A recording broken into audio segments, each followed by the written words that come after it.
Je termine, je refuse d'entendre ça.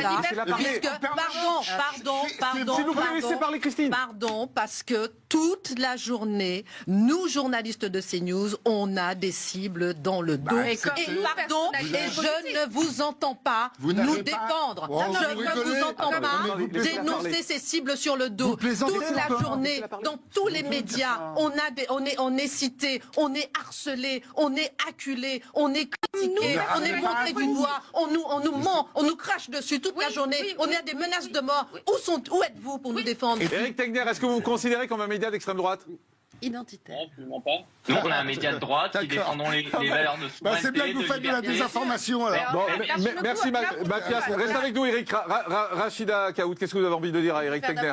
Donc il y a quand même deux enjeux dans cette affaire, dans ces images que vous avez montrées. Vous essayez en fait justement de raviver un petit peu nos émotions parce qu'on a bousculé, si vous voulez, bien une jeune fille et puis un de vos collaborateurs. Mais vous êtes soumis aux lois françaises. Ça veut dire qu'en fait il y a un certain respect. Ça veut dire quoi? Ça veut dire qu'aujourd'hui il y a deux enjeux. Vous touchez sur le volet juridique à l'intégrité de la personne en les exposant, les mettant en danger et en mettant effectivement une cible qui peut porter préjudice, voire même pousser au harcèlement, voire même aux agressions. Je peux me permettre. Allez-y. J'interromps juste avec monsieur. J'interromps rarement, mais... Le deuxième point après, parce que Christine Kelly, je sais ce qu'elle veut dire. Non, vous terminez. J'interromps rarement, mais cette histoire de mettre une cible dans le dos des autres, je refuse.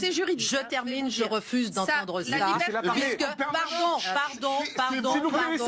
Pardon, parce que toute la journée, nous, journalistes de CNews, on a des cibles dans le dos. Et je ne vous entends pas nous défendre. Je ne vous entends pas dénoncer ces cibles sur le dos. Toute la journée, dans tous les médias, on est cité, on est harcelé, on est acculé, on est critiqué, on est montré du doigt, on nous ment, on nous crache dessus toute la journée, on a des menaces de mort. Où êtes-vous pour nous défendre? Où êtes-vous pour dénoncer, pour dire la vérité? Où êtes-vous pour venir en soutien aux journalistes qui ne font que leur travail? Où êtes-vous lorsque tous les médias se mettent lorsque tous les médias de gauche se mettent contre un média? Où êtes-vous? Je suis désolée, je refuse d'entendre que eux, Frontières, ils mettent une cible sur le dos. Parce que la cible sur le dos, on l'a toute la journée et par tous les médias. Et je n'entends personne nous défendre. Et nous, les salles municipales d'Ivry-sur-Seine, j'avais une cible sur le dos. J'étais harcelée, j'étais poursuivie par justement ces activistes pro-Polisario. Je vais vous dire, mes enfants ont été interpellés dans la rue parce que j'ai pris des moi positions. aussi, ma fille aussi. Non, pas du tout. Moi aussi.